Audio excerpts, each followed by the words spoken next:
todos y todas, soy Francisca Olave, periodista de la Facultad de Agronomía de la Universidad de Concepción, y les doy la más cordial bienvenida a este nuestro primer After Agro desarrollado en el marco del Día Nacional del Vino.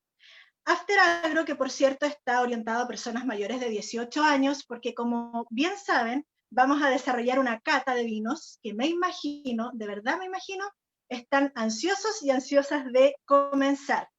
Pero antes, una pregunta. ¿Saben por qué, cómo, cuándo, dónde se fijó esta fecha como tal? Los detalles, información, curiosidades, las vamos a conocer junto al profesor de nuestra Facultad de Agronomía, doctor Arturo Calderón, a quien también, por supuesto, doy una cordial bienvenida. Hola, Arturo. Hola, Francisca. Muy buenas noches ya.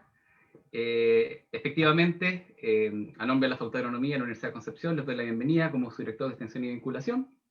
Y claro, el Día Nacional del Vino se celebra hoy día 4 de septiembre, conmemorando cuando Pedro de Valdivia le escribió en 1545 una carta a Carlos V, en donde junto con expresarle ciertas disculpas por un tiempo largo de no haber tenido comunicación con él, le comentaba que esta colonia se había quedado sin vino ya por 4 meses, y producto de este desabastecimiento no había sido posible realizar el culto básicamente de la Iglesia Católica, la misa, que requiere el vino y su consagración.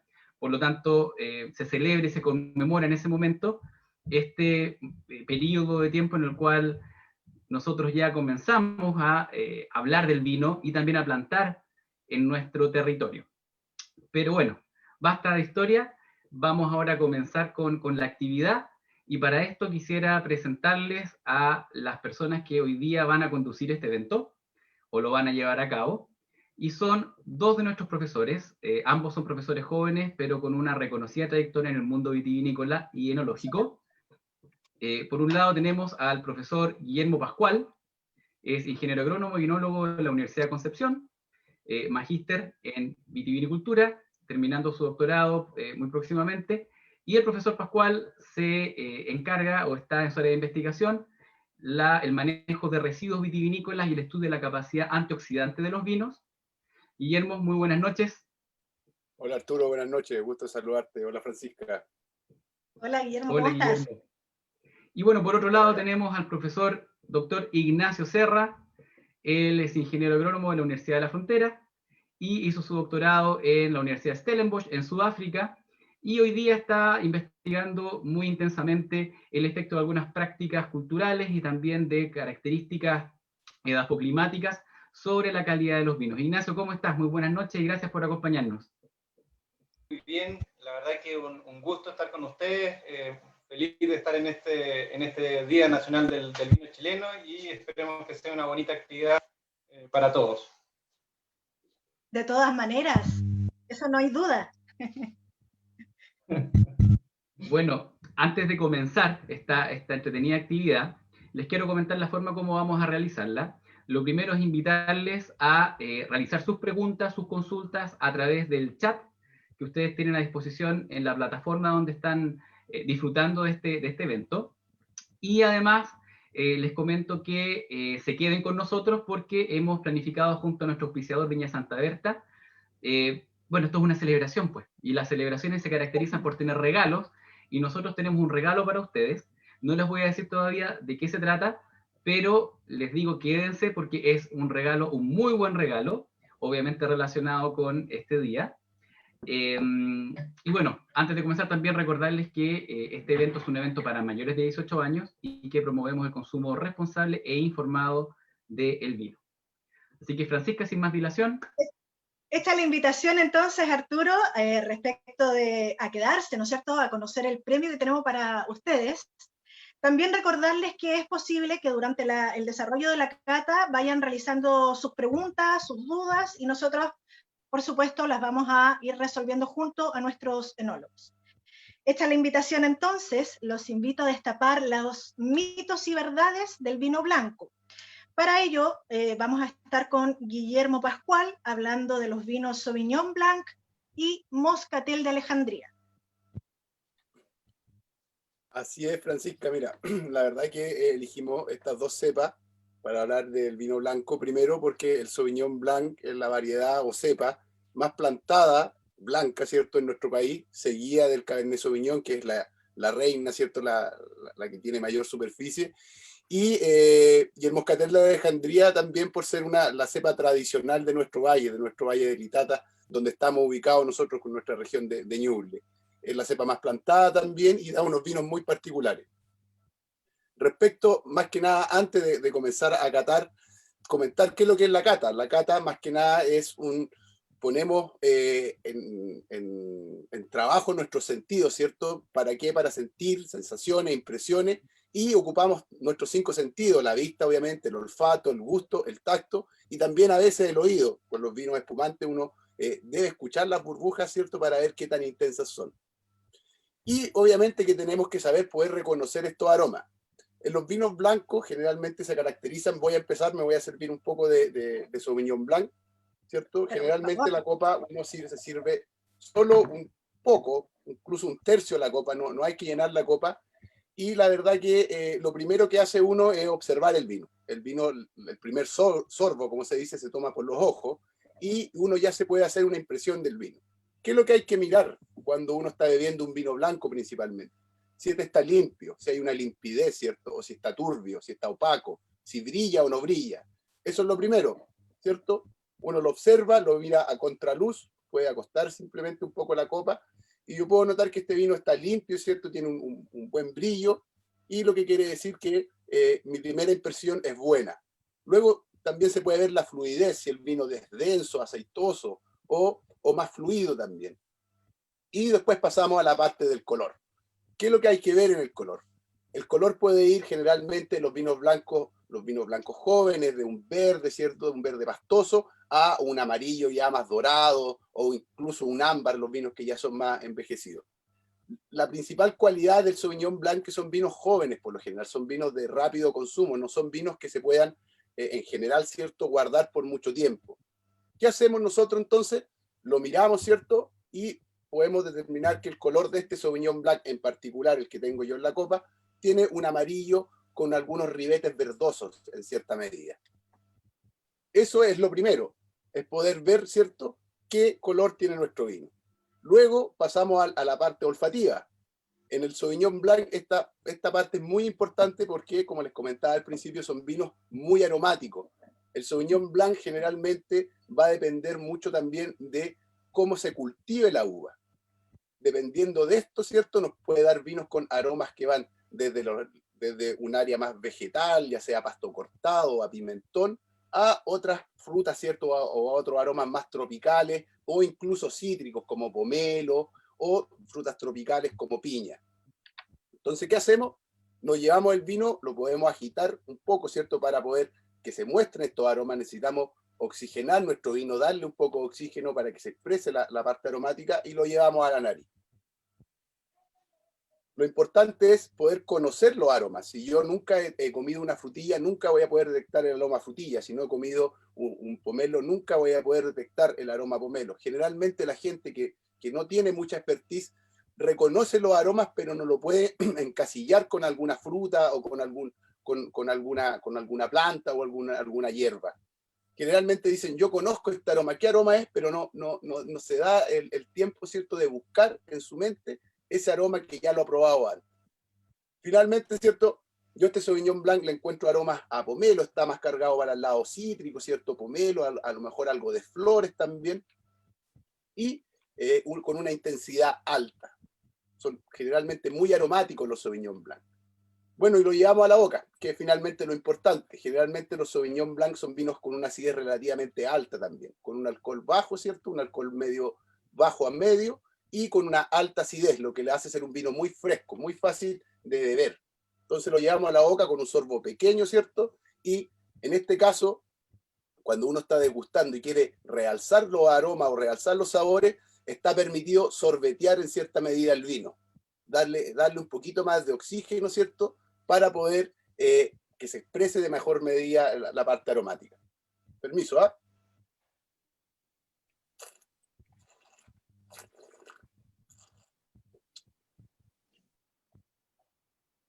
tiene una muy rica acidez, ¿cierto? Como les comentaba, es un vino con una acidez relativamente alta, fresco, que le entrega el frescor. Está a una buena temperatura. Los vinos blancos hay que consumirlos entre 8 a 10 grados, o si son vinos blancos ya un poco más complejos, ¿cierto? Poder tomarlo a una temperatura un poco más elevada. Este vino, este Sauvignon Blanc, como les comentaba, tiene notas más cítricas, tiene unas notas a flores también, y un alcohol medio bajo medio, ¿cierto? Y una alta acidez, lo que le da un muy buen frescor. No sé si ustedes están probando también un Sauvignon Blanc. Espero le puedan sentir los aromas, ¿cierto? Yo siento, como les comentaba, este aroma a pomelo, un poco a lima también, ¿cierto? Disfrazado también con un poquito de fruta.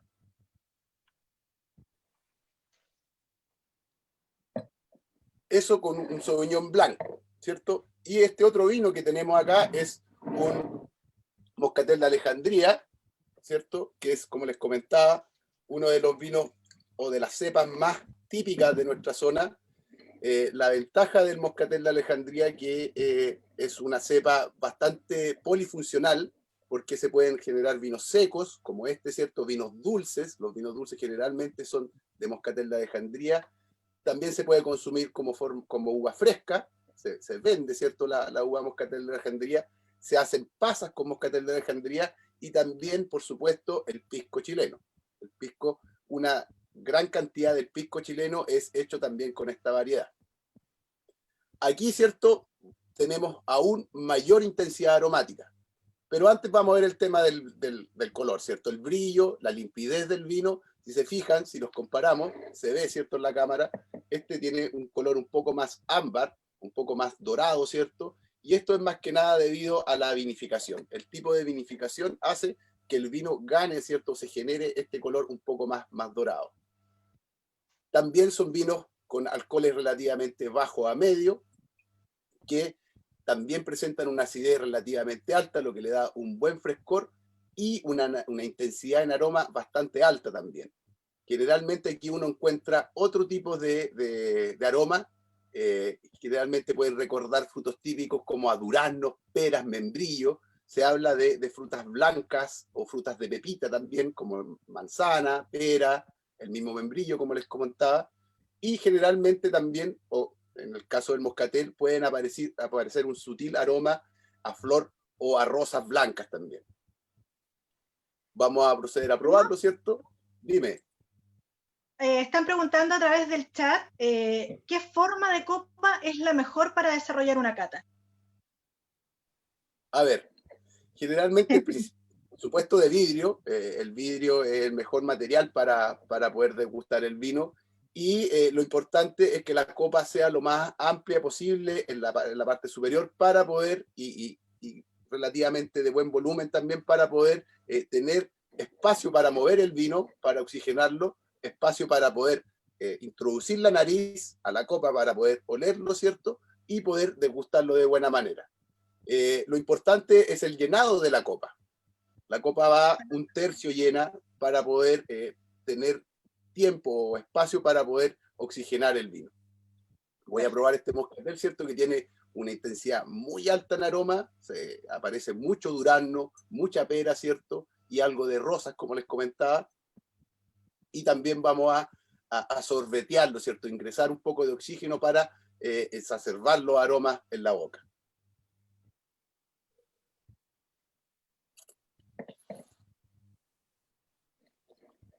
Bueno, finalmente, ¿qué podemos hacer? Podemos describir nuestros vinos según la sensación gustativa que tenemos. Si el vino presenta el alcohol, es lo primero que se siente, ¿cierto? Un gran porcentaje del vino es alcohol, y en este caso yo lo encuentro ambos vinos con un alcohol ligero anormal, ¿cierto? Cuando los vinos son muy alcohólicos y llegan a quemar, se llama que son alcohólicos o quemantes. Este no es el caso. En cuanto a la acidez, ambos vinos presentan una acidez importante. Incluso puede hablarse, especialmente en el Sauvignon Blanc, de ser un vino incluso algo nervioso verde, ya que presenta una alta acidez, lo que hace que se sienta en la lengua. Y por último, hablar del equilibrio del vino. Si el vino se siente bien en la boca, si el vino es redondo, si es equilibrado, eso es cuando llena bien la boca, o dentro de la boca se forma un buen aroma, un buen sabor, un buen gusto. Guillermo, una consulta sería interesante que nos pudieras contar un poquito sobre las diferencias de cultivo que existe en este vino Sauvignon Blanc versus el Moscatel de Alejandría, particularmente acá en el Itata. Cuéntanos un poquito en el Itata cómo se produce Moscatel. A ver, ambos vinos son del Valle del Itata, aunque el Sauvignon Blanc es un vino tal como cultivado, la uva cultivada tal como tienes la imagen tú en tu espalda, ¿cierto? En un viñedo con riego, con un sistema de empostado, ¿cierto? Con una poda en cordón, que quiere decir con alambre, ¿cierto? Que permite acomodar la uva, acomodar el follaje. A diferencia del Moscatel de Alejandría, que son vinos o viñas cultivadas en secano, sin riego, ¿cierto? Que no se riegan durante la temporada de primavera-verano, y sin sistema de conducción. No tienen un empalizado, no hay alambre, ¿cierto? Y las parras se habla que están en cabeza o en un sistema de conducción libre. Lo que hace que maduren en cierta medida de forma distinta.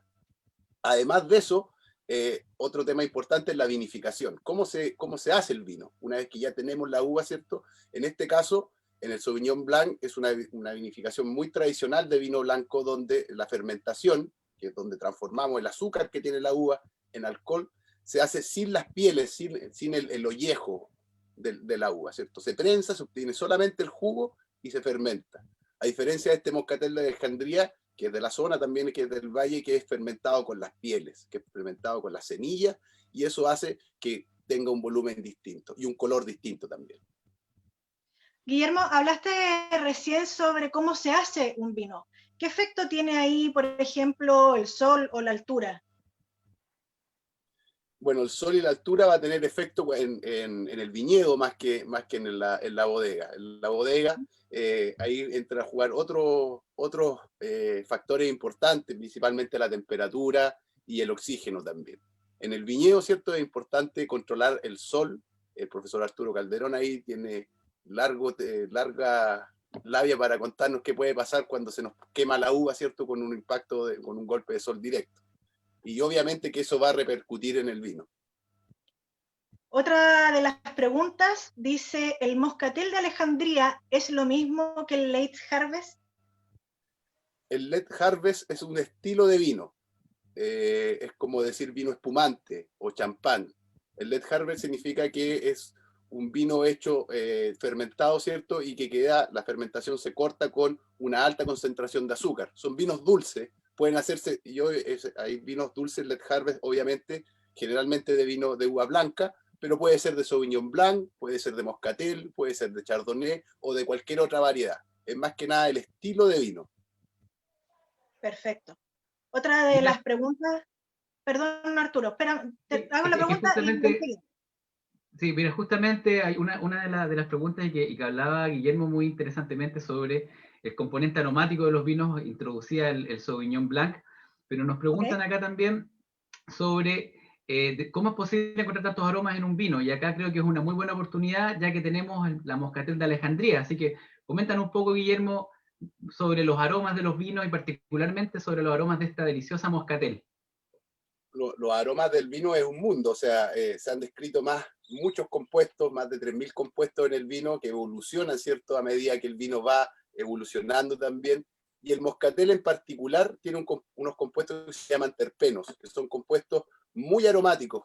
Los que han comido uva, moscatel de Alejandría, también conocida como Blanca Italia, aquí en la zona, ¿cierto?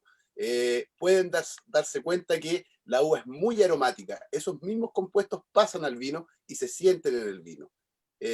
A diferencia, bueno, y hay otros más, ¿cierto?, que también son componentes aromáticos.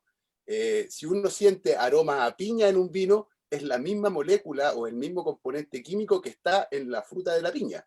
Es exactamente la misma. Por eso se siente el aroma a piña. Lo mismo para los vinos tintos, cuando uno habla de frutilla o de frutos rojos, de frutos negros o de mora, ¿cierto? Son los mismos compuestos químicos que están en la uva que al momento de vinificarse, ¿cierto?, se transforman y se genera este aroma. Perfecto. También nos están preguntando ¿por qué a veces los vinos blancos tienen un sedimento como cristales? A ver, eso ya es parte de la vinificación. Existen distintos tipos de sedimentos, de pozos o borras, como se le llama a esto que uno puede encontrar. Eh, Ahí va a depender del tipo de sedimento que sea. Generalmente lo que uno encuentra cuando puede encontrar ciertos cristales en el vino son cristales de tartrato, el ácido tartárico que tiene el vino, ¿cierto? A través de una transformación química se solidifica y precipita. La verdad que cuando uno pilla depósitos de ácido tartárico en una botella, no va a influir en la calidad del vino. No es que el vino se haya echado a perder. Aún así, hay otros depósitos, ¿cierto? Dependiendo del tipo de borra que uno puede encontrar o depósito en la botella, puede significar que el vino esté enfermo o que se haya quebrado, como se dice, que el vino haya cambiado su sabor, que su condición organoléptica, aroma y sabores haya disminuido, ¿cierto? Y haya perdido su calidad. Hay pozos buenos y hay pozos malos, hay lías buenas y lías malas. Va a depender mucho del tipo, del color y de la forma también. Existen varias dudas, así que hago otra pregunta. Si un vino en su etiqueta solo dice vino blanco, ¿es una mezcla de variedades blancas? Uy, ahí nos caemos en un aspecto legal, más que nada.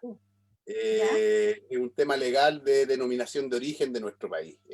No quiere decir que sea mezcla o sea monovarietal, como se llama cuando son de un vino. Es un tema, generalmente cuando son vinos, dice vino blanco, vino tinto, son vinos más corrientes, son vinos, por decirlo de alguna manera, más baratos que un vino que señale, ¿cierto?, la cepa, el año y el lugar. Son vinos con denominación de origen que generalmente son un poco más costosos.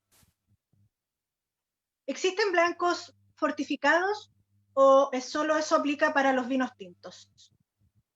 Sí existen blancos fortificados, de hecho hay blancos famosos fortificados, se me viene a la mente rápidamente los de Cádiz, ¿cierto? Hay vinos en Jerez, en España, que se fortifican, ¿cierto? Se le agregan 2 o 3 grados de alcohol más, que es una manera también de estabilizar los vinos, de que se mantengan en el tiempo, y vienen de uva blanca, pertenecen a la uva Palomino, ¿cierto? Que es una uva blanca, son vinos generalmente fortificados y vino blanco. Mira, hay una pregunta muy técnica acá. Hablan sobre la oxidación de los polifenoles y cómo se cambia el aroma y el gusto. Bueno, primero cuéntanos un poco qué son los polifenoles y cómo pueden estos cambiar. Ese tiene que ser algún colega que está preguntando. Exactamente, un colega. Bueno, el oxígeno es parte del vino, es el que hace que el vino evolucione. Estos compuestos químicos se oxidan, se queman, por decirlo de alguna manera, de forma más coloquial, ¿cierto? Y el vino blanco va perdiendo su color, se queman los antocianos, que son fenoles, ¿cierto? Son moléculas químicas que están en la uva y luego en el vino, y esto va cambiando los aromas y los sabores. Se pierden estos aromas y empiezan a aparecer otros, los aromas de oxidación. Generalmente uno cuando dice que el vino está ajerezado, ¿cierto? Que toman este color, los vinos, hablando de tintos, que Ignacio va a entrar más en detalle en eso, ¿cierto? Toman este color medio color teja, es porque el vino ya se ha oxidado. Lo mismo en un vino blanco, que estos polifenoles, cuando tienen una coloración más ámbar, ¿cierto? Empieza es porque esto se ha oxidado y el vino se oxidan estas moléculas químicas, estas moléculas de aroma y se pierde este aroma. Empiezan a aparecer otro aroma a oxidación. Preguntan también, ¿cómo saber si un vino puede guardarse por años? ¿Todos los vinos se guardan por años o no? No, porque Okay. eso va a depender de varias cosas. Primero depende de la uva, de cómo se haya cultivado la uva. Y segundo también, obviamente, de cómo se haya vinificado esa uva. Los vinos blancos, por lo general, especialmente los Sauvignon Blanc en este caso, y los Moscatel también, no son vinos de guarda, son vinos de rápido consumo, son de corta data, por decirlo de alguna manera. Los vinos, poniéndose un poco más poéticos, ¿cierto? Son como un ser humano, nacen, crecen, son adolescentes, adultos y luego envejecen. También va a depender mucho de cómo se hayan guardado esos vinos. Pero por lo general los vinos blancos no son vinos de guarda, son vinos de rápido consumo, de 2 o 3 años, a diferencia, obviamente que hay excepciones, generalmente algunos chardonnay que han pasado por barrica, que se han vinificado de manera para poder guardarlo, ya pueden estar 3 o 4 o más años en guarda. pero por lo general los vinos blancos son de rápido consumo. A diferencia de los tintos que va a contar Ignacio, ahí ya es un mundo totalmente distinto el tema de las crianzas y los envejecimientos de los vinos.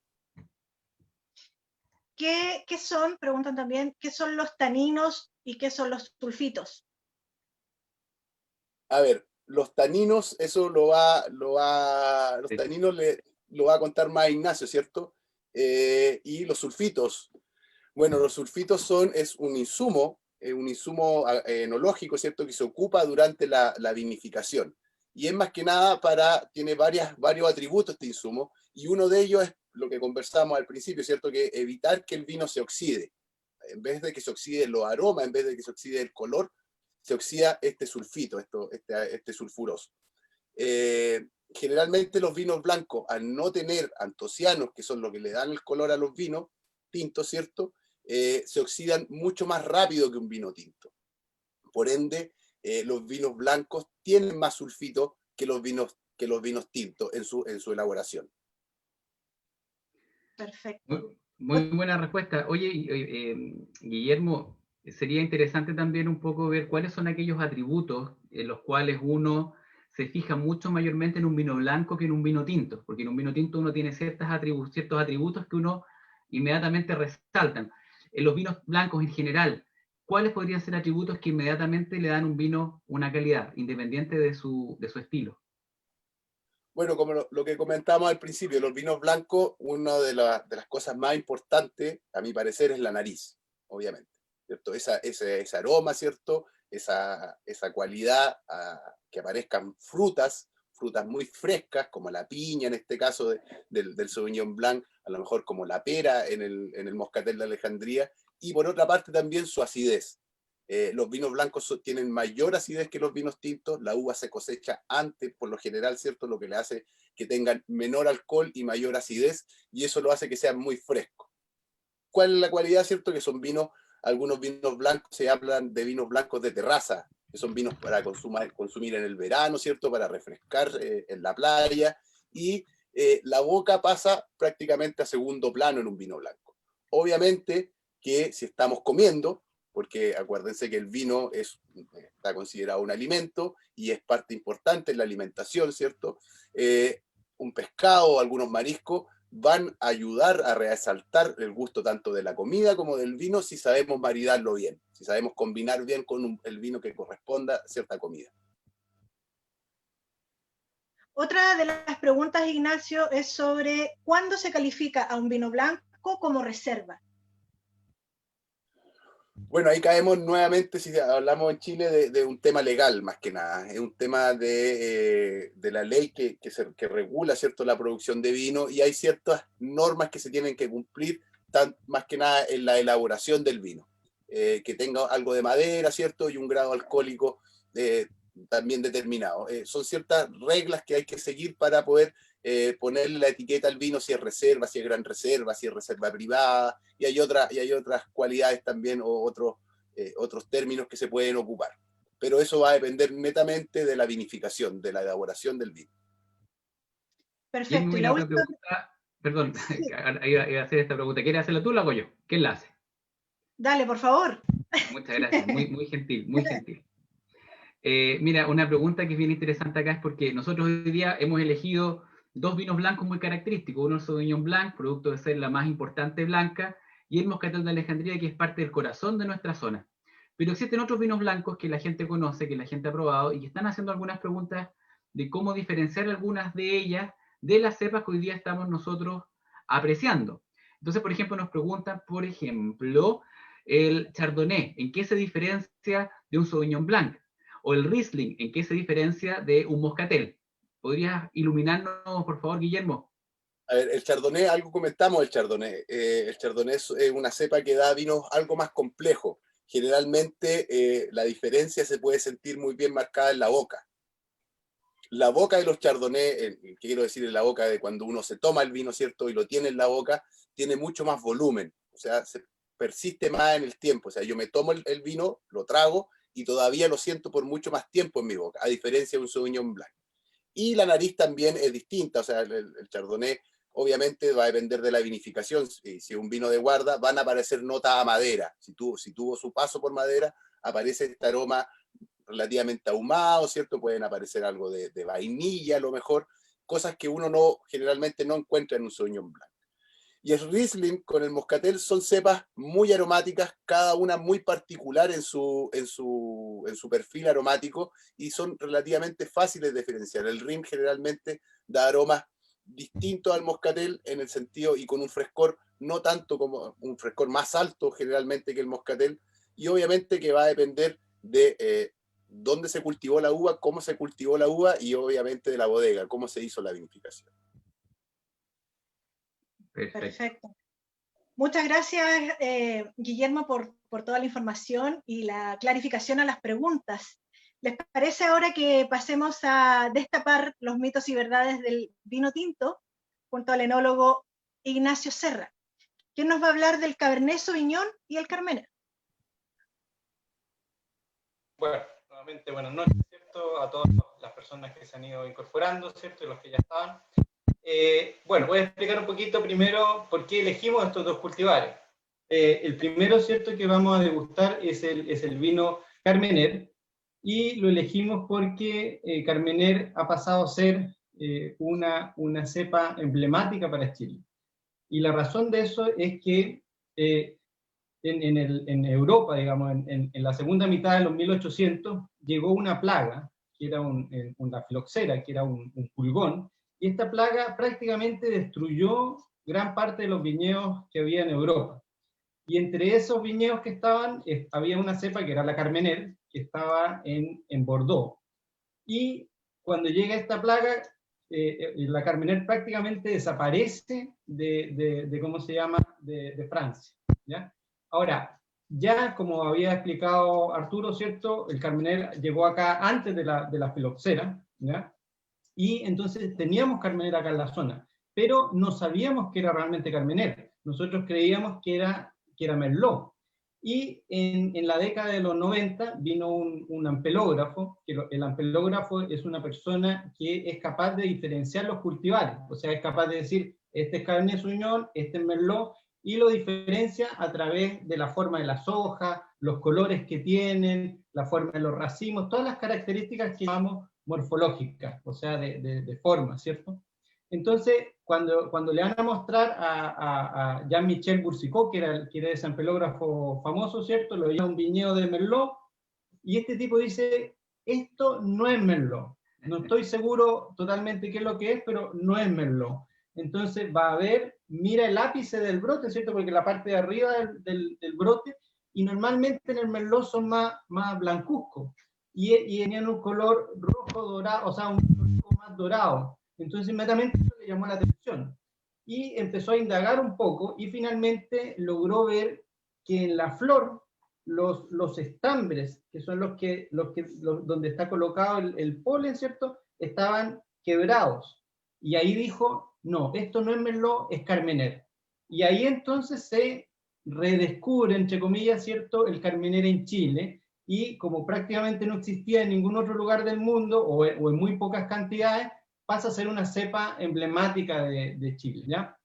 Esa es un poco la razón de haber elegido este cultivar. Ahora, el cultivar Carmener, ¿cierto?, ha ido creciendo, ¿cierto? En Chile tenemos en este momento unas 11.000 hectáreas de Carmener, y la verdad es que ahora ya existe en otros países. Por ejemplo, en el 2018, Francia ya tiene unas 40 hectáreas de Carmener. Pero, sinceramente, en Francia, por ejemplo, no era una cepa muy famosa, ni tampoco tan querida, porque es una cepa que es muy tardía, o sea, es de la última que se cosecha, y requiere mucha temperatura para madurar bien. Por lo tanto, en Bordeaux, que es más fresco que algunas zonas de nuestro Valle Central, no madura muy bien. Entonces también cuando lo pierden, no es algo que digamos que le llame mucho la atención, pero sí, acá en Chile la verdad es que se da muy bien y tenemos muy buenos Carmener. Bueno, vamos a pasar un poco a catar un Carmener, ¿cierto?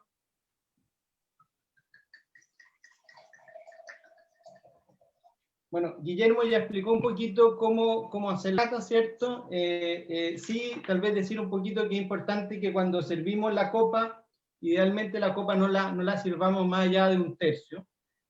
Y eso es porque nos permite, como decía Guillermo, poder mover la copa sin que se nos derrame, ¿ya? Entonces eso es importante. Y otro, recordar, como ya también mencionó el colega, ¿cierto?, que nuestra cata, si bien pueden entrar todos los sentidos, pero aquí nos vamos a centrar en los ojos, en la nariz y en la boca, ¿ya? Entonces primero vamos a los ojos, ¿cierto? Y vamos a ver un poco lo que es el color del vino. Normalmente, para facilitar la descripción de un color del vino, idealmente yo debería tener una hojita blanca o algo que me contraste, ¿ya? Entonces, en este caso, yo puedo poner la hoja blanca, ¿cierto? Voy a ladear un poquito lo que es la copa, y el color del vino tinto se ve acá, en este sector, ¿ya? Y aquí, por ejemplo, en este es un color rojo, pero un rojo cereza, ¿ya? Ahora, recordar que en el caso de los vinos tintos, lo que da el color son los antocianos, ¿ya? Y los antocianos dan colores, cuando el vino tinto es joven, da rojo violáceo, porque hay mucho rojo con color azul, ¿ya? Y a medida que va pasando el tiempo, esos antocianos se van perdiendo, se van juntando a los taninos y van dando colores más amarillos. Entonces, ahí, en este caso, este es un rojo que ya no tiene los tonos violáceos, ya no tiene el azul, y ha ido evolucionando, pero todavía es cereza. Todavía no tiene tanto color amarillo, que ya en un vino tinto muy viejo sería un color rojo teja, ¿ya? Entonces eso es lo primero. Luego pasamos a la fase de la nariz, ¿cierto? En que ahí, bueno, la gente que tiene nariz grande es bastante positivo porque la puede meter y puede inhalar, ¿cierto? Y sentir muy bien los aromas.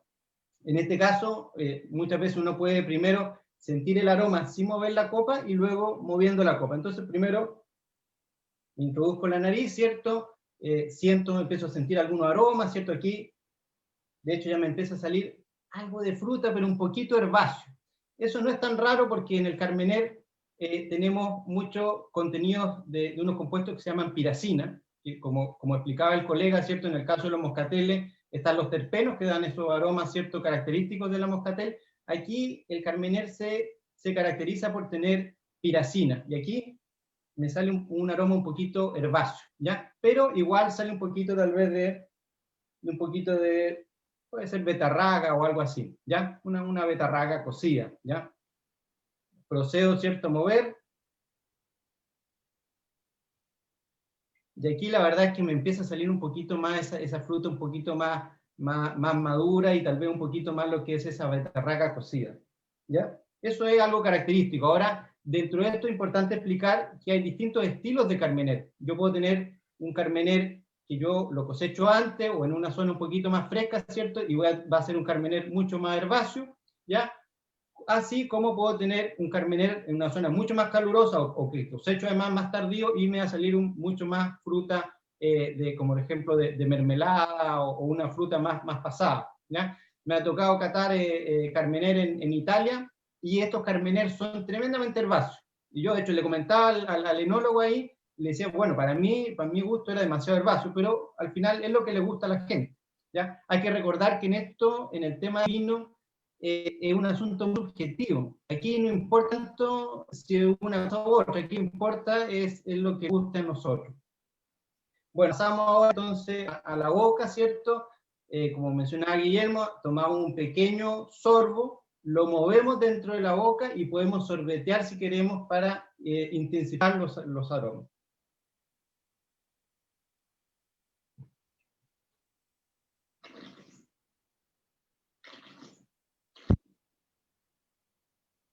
En este caso, podemos decir que el Carmener tiene un cuerpo medio.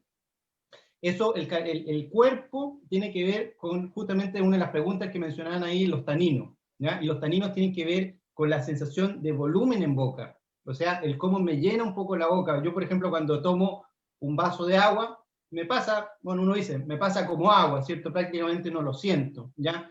Eso es un vino que es ligero, que puede ser, por ejemplo, en el caso de los blancos, ¿cierto? Un Sauvignon Blanc. Un vino que tenga cuerpo medio me empieza a tener más volumen. Y hay otros que ya tienen mucho cuerpo y claro, me llenan totalmente la boca. Además, los taninos tienen que ver con la sensación de astringencia en boca.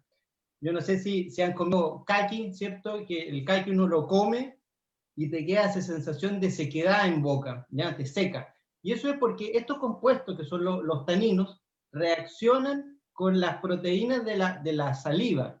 Y la saliva tiene, una de las funciones de la saliva es lubricar la boca. Y eso me permite hablar, ¿cierto?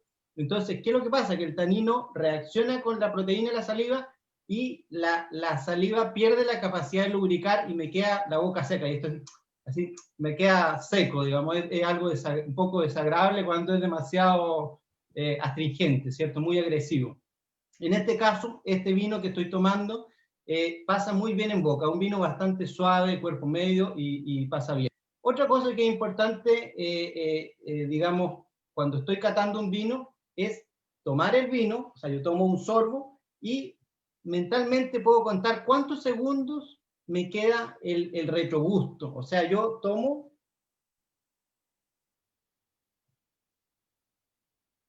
y yo mentalmente voy contando cuántos segundos me van quedando esos aromas del retrogusto. Entre más segundos demore, el vino, cuando tiene muchos segundos, digo que es un vino largo. Pero si yo me tomo el vino e inmediatamente se me va todo el aroma, digo que es un vino corto. En este caso es un vino medio, ¿ya? Está bien, está agradable, ¿ya? Y un vino relativamente fácil de tomar, ¿ya? Tal vez para decir, claro, que el Carmener, por sus características de cuerpo medio, ¿cierto? Que no es tan astringente, es suave, por ejemplo, anda muy bien con una empanada. Por ejemplo, ahora que viene el 18, ¿cierto? El Carmener anda muy bien con ese tipo de alimentos. Bueno, vamos a pasar al otro cultivar que elegimos, ¿cierto? Que es el Cabernet Sauvignon.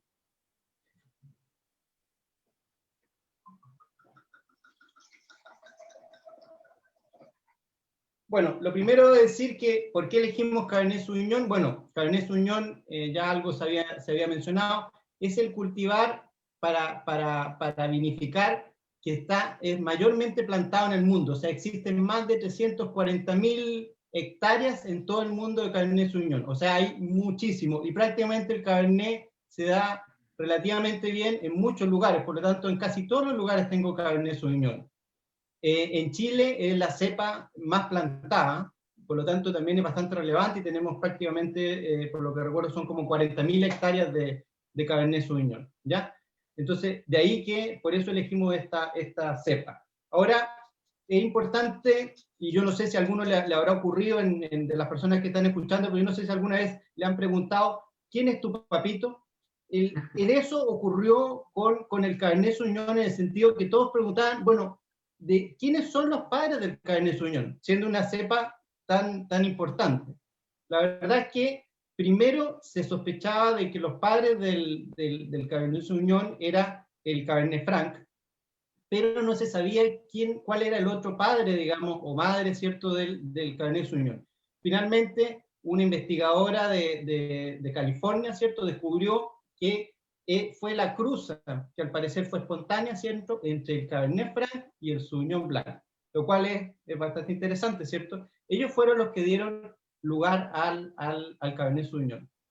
Tal vez una cosa, ya que estamos hablando de mitos, que creo que es importante saber, es que en la antigüedad todas las cepas para vino todas eran tintas, todas fueron tintas, y en algún momento de la historia ocurrió una mutación o varias mutaciones y algunas cepas perdieron la capacidad para generar antocianos, entonces los que dan el color del vino. Y ahí aparecieron un montón de cepas blancas, ¿ya? Eso es un dato que es bastante interesante, ¿ya? Bueno, vamos a pasar ahora a catar este Cabernet Sauvignon, que en este caso es un Cabernet Sauvignon que reserva, o sea que ha tenido paso por barrica, ¿ya? Y eso uno espera que va a tener una cierta componente, ¿cierto?, de lo que es la madera. Bueno, primero entonces vamos a ver el color en este Cabernet Sauvignon. Este Cabernet Sauvignon también la verdad es que tiene un rojo que es cereza. Yo hubiera esperado tal vez que hubiera estado un poquito más evolucionado, pero la verdad es que no, también es rojo cereza, o sea, ya perdió los azules, pero todavía no es tan evolucionado, intermedio, ¿cierto? Y en aroma Ya, aquí ya hay harta fruta y fruto rojo, ¿ya? Podría haber un poquito de mora. O sea, ahí cuando yo introduzco la nariz, tengo que empezar a buscar y tratar de recordar. Guillermo ya lo había mencionado, o sea, uno no puede, si uno no conoce los aromas, tú no los puedes identificar. Y por eso pasa que en el caso, por ejemplo, de las personas, los que son chefs, los que son buenos para la cocina, ellos son muy buenos catadores. ¿Por qué? Porque ellos van guardando en su mente, ellos tienen como una biblioteca de aromas. Entonces saben, por ejemplo, cuál es el aroma de una mora, cuál es el aroma de una frutilla, de una frambuesa, de una naranja. Entonces inmediatamente cuando sienten, dicen, ah, aquí hay aroma a mora, porque le recuerda a algo que ellos tienen ya en la mente, ¿ya? Bueno, vamos a mover el vino. Y aquí, aparte de la fruta, esta mora que tiene, empieza a salir un poquito de aroma a vainilla. Y ese aroma de vainilla normalmente está dado por el paso en la barrica, ¿ya? Que la barrica es una madera normalmente de un roble, pero que no es el roble de nosotros que es un otofagus, sino que es un quercus, es un encino, ¿ya? Y ese tipo de roble tenemos de roble americano y roble francés, ¿ya? Y eso, esas barricas se van a tostar, esas duelas, ¿cierto? Que son las que conforman la barrica, se tuestan, y eso al tostarlas me entrega cierto aroma. En este caso, le están entregando un aroma a vainilla, ¿ya? Entonces tiene mucho fruto rojo, ¿cierto? Tiene mora, tiene mermelada, ¿cierto? Y aroma de vainilla. Vamos a pasar entonces ahora a la boca.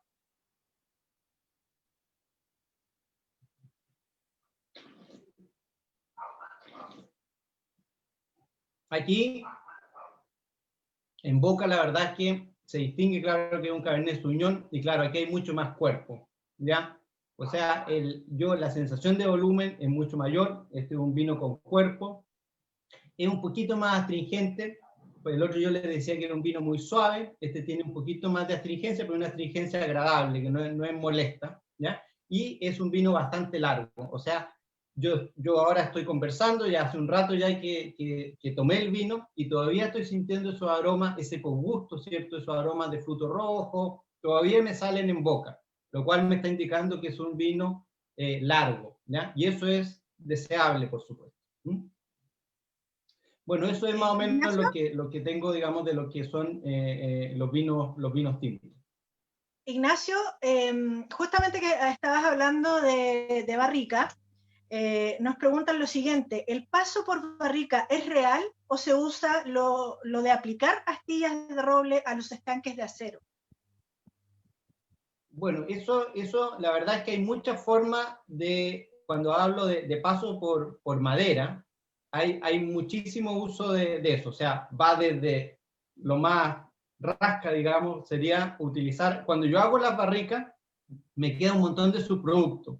Uno de los subproductos es el polvo, ¿cierto? Porque tú vas a cerrear la madera, va a quedar polvo, y eso se puede, ¿cierto? Está tostado, ¿cierto? Se puede ocupar pedacitos chicos que son los chips de la madera, ¿ya? Tostados, ¿ya? Pueden ser pus, pueden ser duelas, ¿cierto? O derechamente pueden ser la barrica, ¿cierto? La barrica que está conformada por duela, ¿ya? Entonces, la verdad es que hay legislaciones, decíamos que la legislación chilena es un poquito más laxa en ese sentido, pero, por ejemplo, la legislación española, por ejemplo, es tremendamente estricta, y dice que, por ejemplo, que si es reserva, tiene que haber pasado tantos meses en barrica, ¿ya? Y un cierto periodo en botella, porque primero está todo el paso en la barrica, que ahí yo voy a tener el vino metido en la barrica, va a haber una microoxigenación, van a pasar aromas de la madera al vino, ¿ya? Y luego eso lo voy a embotellar, e incluso yo lo podría dejar un tiempo guardado en la botella, en que se producen otras transformaciones que son en un estado de reducción, o sea, en ausencia de oxígeno, ¿ya? Entonces, en el caso de Chile es un poquito más laxo, pero normalmente pasa que para los vinos que son caros, normalmente siempre va a ser un paso en barrica. Ahora esa barrica puede ser de primer uso, que son para los vinos cuando yo me tomo, bueno, normalmente uno no lo hace, ¿cierto? Pero si tiene la suerte de catar un vino de 100.000 pesos, un vino ícono muy caro, Eso, por supuesto, van a ocupar barricas que son de primer uso. Y las barricas, las más top, qué sé yo, y esas tienen un primer uso, 2 usos, tal vez 3, y después ya empiezan a entregar menos. Entonces, para los vinos un poquito más baratos, yo ocupo esas barricas que ya pasaron por ese uso. Ahora, para vinos aún más baratos, tal vez voy a ocupar solamente los cubos, ¿cierto? O tal vez para un vino más económico puedo ocupar chip, por ejemplo. Entonces, depende un poco el valor del vino, porque una barrica es cara, ¿eh? Una barrica puede costar $1.000, ¿cierto? Estamos hablando, no sé, 800.000 pesos y la estoy ocupando, no sé, 3 años. Es caro, digamos. Y tiene un volumen de 225 litros la barrica Bordelés. Entonces, es caro ese paso. Ignacio, bueno, excelente respuesta. Mira, dentro de las preguntas que nos están haciendo, está, bueno, como todos saben, todavía estamos sufriendo a nivel mundial los problemas producto del cambio climático, por ejemplo, los incendios forestales. California fue azotada, está siendo todavía azotada por incendios forestales bastante desbordados en zonas vitivinícolas muy importantes.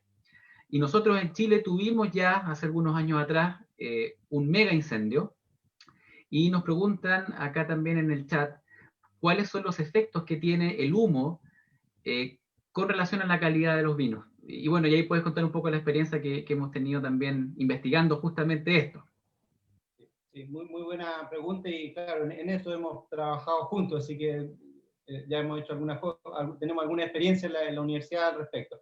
Sí, la verdad es que el tema de los incendios es un problema muy grande, y que no solamente lo vive Estados Unidos. De hecho, ahora, hasta hace poco, no sé si lo lograron apagar, pero hasta hace unos días atrás, California había unos incendios tremendos en que han tenido que evacuar muchas personas, ha muerto ganado, ¿cierto? Y ha habido un daño tremendamente grande. Ha ocurrido también mucho en Australia, en Chile, en Portugal, ¿cierto? Todos estos países, estamos hablando de países que son vitivinícolas, ¿cierto? Y en el caso de Chile lo tuvimos, no recuerdo ahora, se va un poquito, no sé si fue el 2016 o el 2017, que tuvimos este mega incendio, que fueron más de 600.000 hectáreas que se quemaron. Bueno, claramente ahí hay un efecto, porque al quemarse todo pueden ser bosque nativo o bosque plantado, ¿cierto?, de eucalipto o de pino. Eso genera un montón de compuestos que son volátiles y que quedan atrapados, ¿cierto?, en la valla. Y la valla, recuerden que la valla tiene una capa que es cerosa, entonces ahí quedan atrapados muchos aromas. Entonces, cuando yo hago el vino, esos compuestos que muchos de ellos todavía no son aromáticos, ¿cierto?, pero que van pasando al vino en todo este proceso de vinificación, ¿ya? Y yo hago el vino, y luego todos estos compuestos, a medida que va pasando el tiempo, se van hidrolizando. Entonces, la hidrólisis que se van rompiendo, ¿cierto? Porque hay unos compuestos que son precursores de aroma, en que van unidos a un azúcar. Pero cuando se sale ese azúcar, ahí pasa a ser aromático. Y ahí empieza a salir el aroma, no sé, de salami, el aroma de humo derechamente, de quemado, ¿cierto? Entonces, que la verdad es que esos aromas, cuando son en forma muy suavecita, por ejemplo, cuando yo en la barrica misma me está entregando ese tipo de compuestos, porque yo voy a tostar la barrica. Entonces pasan algunos compuestos, entonces en cantidades chiquititas pueden ser agradables. El problema es que cuando hay un incendio, las cantidades son muy altas, y finalmente entonces todo este aroma de fruta que estamos describiendo acá, de la mora y todo, se pierde, y solamente va a predominar el aroma a humo, que es algo desagradable, ¿ya? Y ahí, bueno, ahí hay muchos compuestos químicos, ¿cierto?, que están relacionados con estos aromas, eso el guayacol, siringolium y muchos más. Y en ese sentido, claro, hemos hecho algunas tesis para justamente tratar de evaluar el efecto del humo en los vinos y empezar a buscar alternativas. ¿Qué se puede hacer cuando ya tengo este problema? Ignacio, mira, tenemos 2 preguntas que son muy comunes, ¿no es cierto?, cuando la gente se reúne en un asado a tomar alguna cosita. La primera dice, ¿cuánto es el tiempo que tiene que pasar entre un descorchado y el consumo? Y la segunda pregunta es, entre Carmener y Cabernet Sauvignon, ¿cuál recomendarías para carnes rojas y cuál para queso? Perfecto. Lo primero, claro, el tema del descorcharlo, ¿cierto? Y tomarlo, depende un poquito el tipo de vino.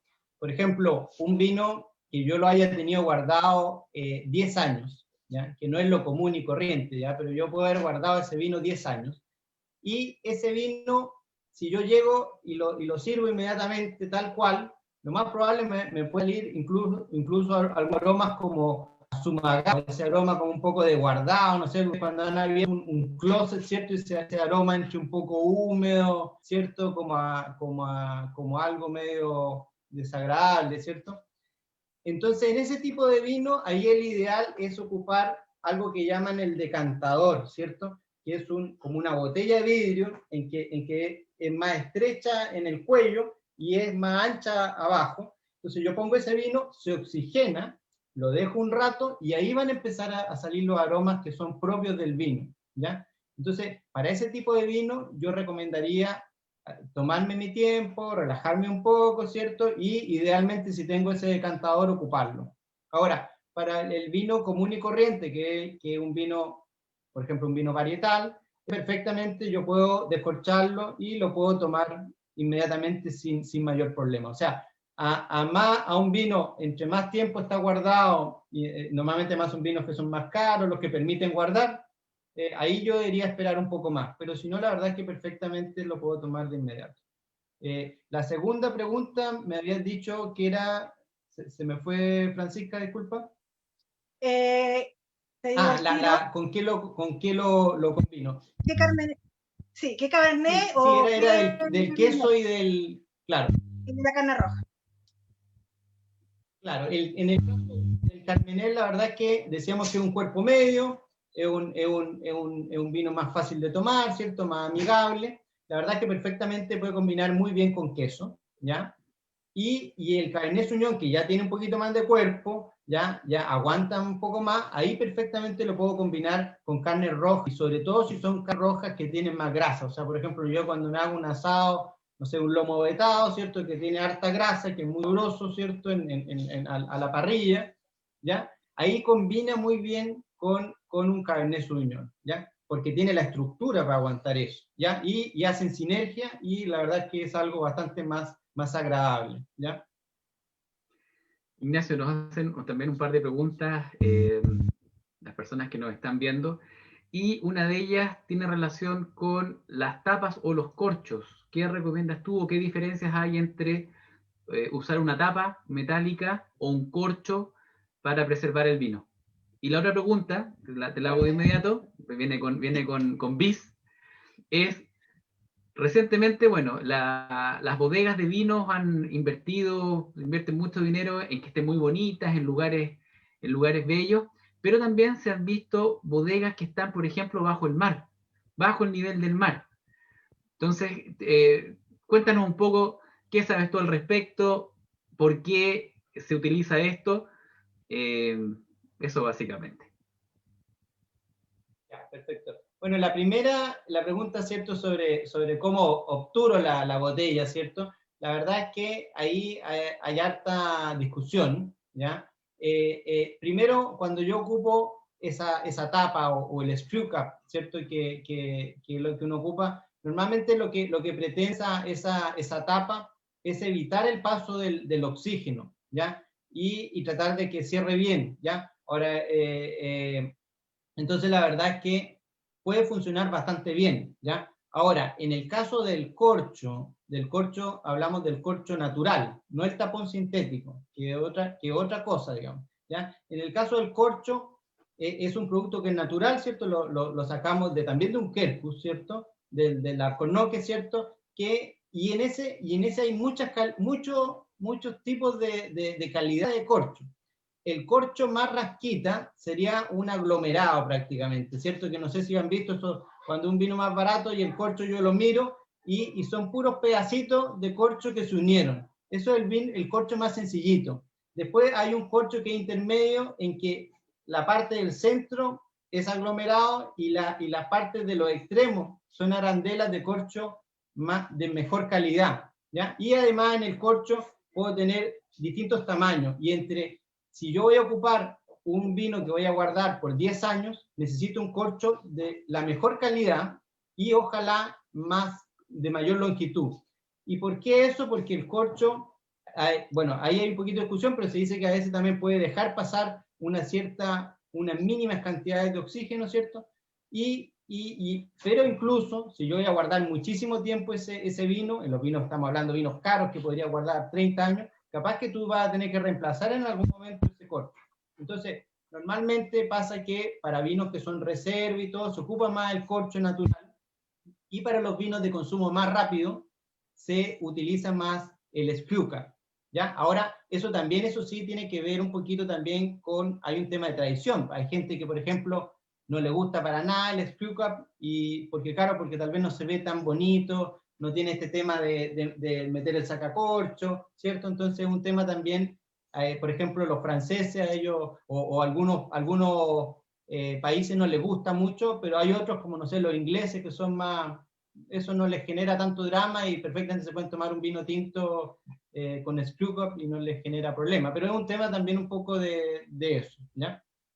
Pasando a la segunda, ¿cierto? Pregunta, que era un poquito lo de guardar vino en esas condiciones, ¿cierto? Bien especiales, ¿cierto?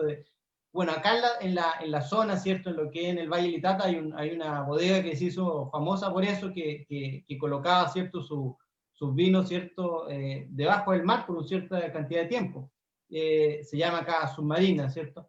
Y ahí en realidad uno lo que modifica un poco es el ambiente donde está, ¿cómo se llama?, pasando esa guarda.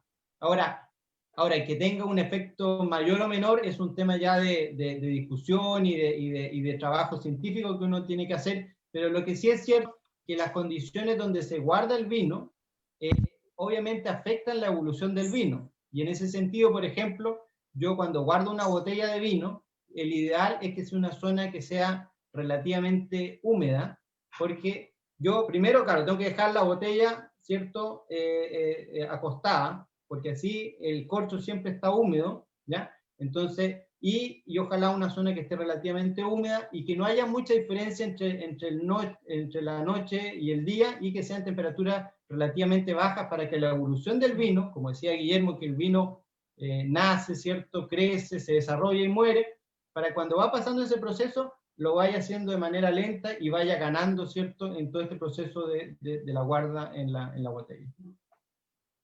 Ignacio, ya para ir finalizando, otra de las preguntas clásicas es si es adecuado o no esto de chambrear el vino, ponerlo en una estufita, en una chimenea, al sol. Bueno, esa es una buena pregunta igual. La verdad es que ese nombre viene del francés que tiene que ver con una habitación, ¿cierto? Entonces, eso se refería a tener el vino a temperatura ambiente, a la temperatura, ¿cierto?, de la pieza. Entonces, la verdad es que, por ejemplo, ahora este vino tinto, yo la verdad es que está a una temperatura muy buena, más o menos 18 grados, está ok, ¿cierto? No hace ni mucho frío, ni mucho calor. Ahora, entonces, el problema es cuando tú estás, por ejemplo, en verano. En verano, sobre todo en Chillán, ¿cierto?, en algunas zonas que son muy calurosas, uno está a 30 grados, 35 grados. Entonces la temperatura ambiente es demasiado. ¿Y qué pasa con un vino tinto? Si la temperatura es mucho, me sale el alcohol y no me permite disfrutar de los aromas de fruta. Por lo tanto, la verdad es que en el verano yo tal vez debería hacer al contrario. Yo debería tomar ese vino tinto y meterlo al refrigerador por un rato para que esté fresco, esté más o menos esos 18. Ahora, eso uno después ya te das cuenta, ya uno va con la mano, tú tomas la botella y ya más o menos sabes que esa es la temperatura que esté fresco. Ahora, tampoco conviene que esté tan helado, porque si el vino es un vino tinto, la astringencia va a predominar y va a ser también desagradable. Ni tan helado, ni tan caliente. Obviamente, entre más tanino tenga, o sea, por ejemplo, un vino Pinot Noir, que es un vino que es tinto, pero que es más ligero, ese vino perfectamente yo lo puedo tomar fresco y es súper agradable. No así un Cabernet Sauvignon. Perfecto, muchas gracias, Ignacio. Quiero darle el pase ahora a Arturo para que nos cuente un poquito más del concurso que anunció al comienzo de esta actividad. Gracias, Francisca. Bueno, lo primero, agradecer la audiencia que hemos tenido el día de hoy. La verdad es que ha sido fantástico la participación de las personas al otro lado de la pantalla, así que muchas gracias por sus dudas, consultas. Vamos a seguir respondiendo en el transcurso de esta noche, pero, como decía Francisca, ahora vamos un poco a detallar el concurso. Y este concurso es bien interesante porque nosotros queremos preguntarles a ustedes de las cepas que conocen. Hemos hablado hoy día del Carmener, Cabernet Sauvignon, Sauvignon Blanc, Chardonnay, Moscatel de Alejandría. De las cepas que ustedes conocen, quiero que nos cuenten, por favor, en el chat, cuál de estas cepas es su favorita. Posteriormente, una vez que ustedes hayan respondido, vamos a dar alrededor de 2 a 3 minutos para que respondan. Vamos a sortear aleatoriamente a un ganador o una ganadora para el premio que nuestro auspiciador Viña Santa Berta nos ha regalado en este día en que celebramos el Día Nacional del Vino. Y este premio consiste en una visita a la viña con una cata gratis, una vez obviamente que esta crisis del COVID-19 finalice. El ganador y la ganadora, una vez que ya sea elegido o elegida, se comunicará con nosotros por interno para darle los detalles y poder coordinar la entrega de este premio que Viña Santa Berta, el auspiciador del día de hoy, nos ha regalado para celebrar el Día Nacional del Vino. Y bueno, antes de continuar con esto, entonces, por favor, desde este momento ya pueden comenzar a escribir cuál de las cepas que ustedes han probado es su favorita. Y mientras tanto, obviamente, les recuerdo que si bien el vino es un alimento, nuevamente nosotros abogamos por un consumo responsable, particularmente en estas fiestas ya que se acercan el 18, y obviamente un consumo informado. Así que, por favor, comiencen ya a escribir cuáles cepas son sus favoritas. Francisca. Y mientras tanto, mientras nos responden quienes están con nosotros, quiero hacer una última pregunta tanto a Guillermo como a Ignacio, para que nos cuenten cuál es el vino, cuál es la variedad de la zona, en la región de Ñuble, que ellos prefieren o que ellos recomendarían. ¿Partimos contigo, Guillermo?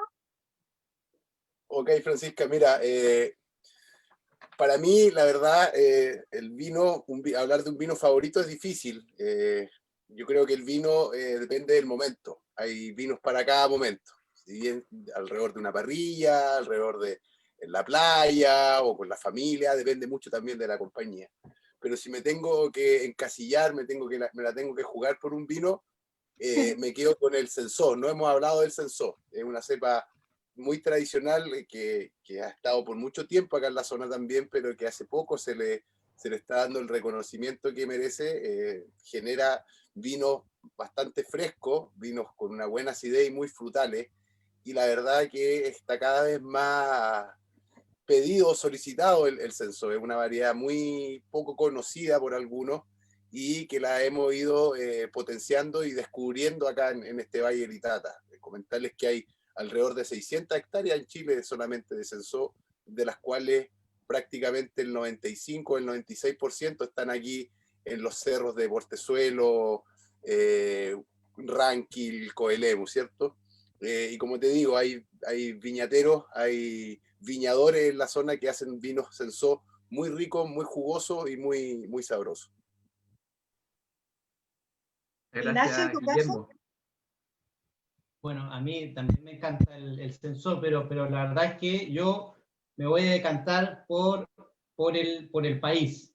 Primero explicar, eso sí, que estamos de acuerdo, que al final yo creo que hay una cepa para cada momento. Decirles que en el mundo existen miles de cepas, pero miles. Es una cantidad tremenda, digamos. Uno está acostumbrado a unas cuantas, digamos. Pero ¿por qué elijo el país? Porque el país fue el primero que llega a Chile, fue traído, ¿cierto?, por los españoles, y de hecho la independencia de Chile se celebró tomando país. O sea, esa es la relevancia de esa cepa, digamos. Y claro, y gran parte del país se encuentra tanto en el Maule, ¿cierto?, en el Valle del Maule, como el Valle del Itata, ¿ya? Y esa cepa país, la verdad es que por muchos años fue visto como un vino rasca, ¿cierto?, que era el vino que se iba al tetra, ¿cierto?, a la garrafa, pero la verdad es que un país bien trabajado en el viñedo y bien trabajado en la bodega puede dar vino excelente, y así me ha tocado degustar unos países, pero que son espectaculares. Entonces la verdad es que, pucha, yo invito a la gente a que si no ha probado esta cepa, ¿cierto? Ojalá se dé el tiempo de probarla. O sea, son cepas que, igual que el Sensó, como menciona Guillermo, ¿cierto? Que son cepas que no todas las personas tienen la posibilidad de comprarlas tal vez en el supermercado, pero que existen, y que son excelentes, son súper interesantes, y les permite probar algo distinto a las cepas tradicionales, ¿cierto? Otra pregunta, también dirigida a los dos, tiene que ver con que si es un pecado mezclar la fruta con un vino blanco o un vino tinto. ¿Qué creen ustedes? A ver, como pecado no creo que sea un pecado. La verdad que, como lo conversábamos, o sea, hay vino, hay vino para cada momento, y nosotros en estas fiestas patrias, ¿por qué va a ser pecado tomarse un Cleri o un Borgoña, ¿cierto? Un vino tinto, un vino blanco mezclado a lo mejor con Durano, con frutilla. Va a depender del momento y obviamente del vino. No creo que sea un pecado. Para mí por lo menos no lo es. El vino no es algo solamente elegante. El vino también hay que chasconearlo, ¿cierto? También hay que, algo natural, es algo totalmente no de alta alcurnia. El vino da para todos. El vino puede ir con fruta, puede ir mezclado, obviamente que va a depender del vino más que nada. Sí, yo, Francisca, yo concuerdo con mi colega, ¿cierto? Al final yo creo que el vino es un tema de disfrute. O sea, es lo mismo en el tema de la gastronomía. Uno come no solo por alimentarse, por los nutrientes, sino por un disfrute. Y en el caso del vino, ¿cierto? Eso es también así, digamos. Uno quiere disfrutar, pasar un momento agradable, y en ese sentido, si a uno le entrega disfrute, ¿cierto? El tomarse un Cleri, perfecto, fabuloso, está muy bien. Ahora sí, es verdad que, claro, hay vinos que son más sencillos en términos aromáticos, en términos de sus características, y la verdad que ese vino tal vez va a ganar metiéndole fruta, y va a quedar rico, y heladito, qué sé yo. Y hay otros vinos que tal vez la verdad es que ya tomarlos solo es demasiado rico, entonces ahí tal vez no vale la pena tal vez mezclarlo. Pero bueno, pero como les digo, un tema también súper subjetivo, y depende de los gustos finalmente de cada uno. Perfecto, concuerdo plenamente con ustedes. Y fíjense que la gente no para de preguntar, y creo que esta es un poco más técnica. Dice, ¿las piernas o lágrimas tienen influencia en la calidad del vino o solo indica el contenido de glicerol? Y a ver, bueno, obviamente es el glicerol del vino, y el glicerol va a ser un tema de calidad del vino. El glicerol es el que le da el volumen en boca, lo que comentaba Ignacio, o sea, cuánto tiempo el vino o cuánto me llena la boca. Y es más que nada eso. Y el glicerol se provoca con la evolución del vino. Los vinos de guarda, los vinos tintos de guarda van generando este glicerol, que es un alcohol, ¿cierto?, que se deriva del mismo etanol. Pero más que nada sí es un componente de calidad o de cuerpo de un vino. Tal vez mencionar solamente que ahí depende un poco de la característica de los ciudadanos, que los franceses hablan a veces de las lágrimas, ¿cierto? Lo describen así, y los españoles lo describen como las piernas, digamos. Es un tema ahí nomás de ver un poco la cosa distinta, pero ustedes están describiendo el mismo efecto. Algunos son más optimistas y otros son más pesimistas. Gracias igual por la aclaración, porque la verdad yo había quedado pillada con eso. Pasemos a ver qué va pasando con el concurso. Arturo. Bueno, llevamos ya más de 336 comentarios.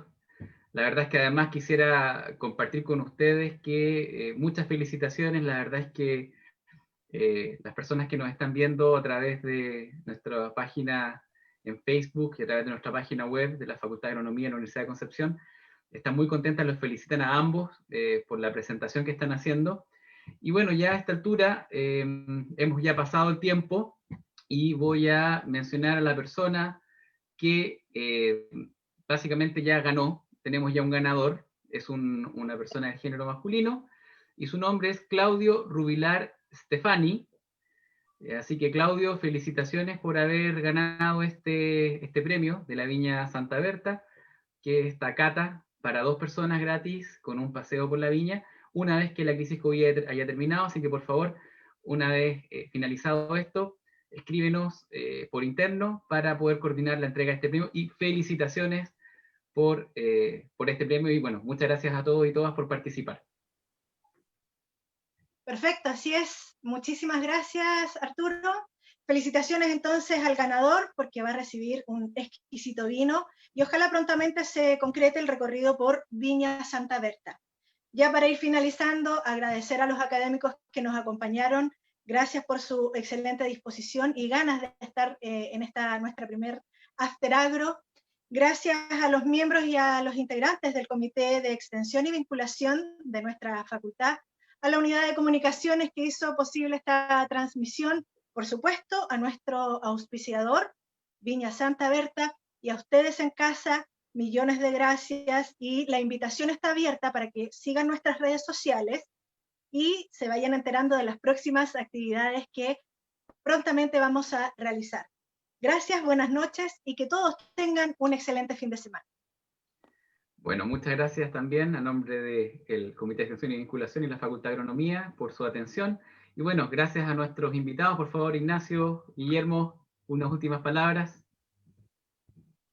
No, agradecer nomás, agradecerle a usted, al Comité de Extensión, ¿cierto? Y Vinculación por la instancia. Fue una muy buena idea. Cuando me comentaron, obviamente que me uní, y también estoy viendo aquí en el Facebook, ¿cierto? A los participantes, muchos exalumnos, alumnos míos y de Ignacio también, que algo saben de vino, obviamente, que han pasado, ¿cierto? Son muy buenos catadores, y eso, más que nada. Muchas gracias por la invitación. A todos ustedes también, la verdad es que lo agradezco mucho. Yo creo que en estos momentos que son también un poco complicados para todos, ¿cierto? Yo creo que siempre es bueno tener estos espacios un poquito de relajo, ¿cierto? De pasarla bien, de compartir, aunque sea a la distancia, ¿cierto? Pero que es muy importante, porque finalmente darnos cuenta que todos seguimos ahí con ganas de vernos, y que bueno, ya llegará el momento en que lo hagamos de manera presencial, ¿cierto? Pero por ahora creo que esta es una excelente oportunidad para todos de pasar un buen rato, ¿cierto? Así que yo también feliz, ¿cierto?, de haber participado, y felicidades al Comité de Extensión, que fue un trabajo realmente muy bueno de lo que hicieron. Ya, pues muchas gracias. También muchos saludos a Analí Rosas y a Marcelo Solán y Jessica Osadey, los otros miembros del comité que no están en estos momentos frente a las cámaras, pero que han estado colaborando desde el inicio de esta actividad. Así que, Francisca, puedes ya despedirnos. Un abrazo a todos y a todas. Buenas noches, que estén muy bien.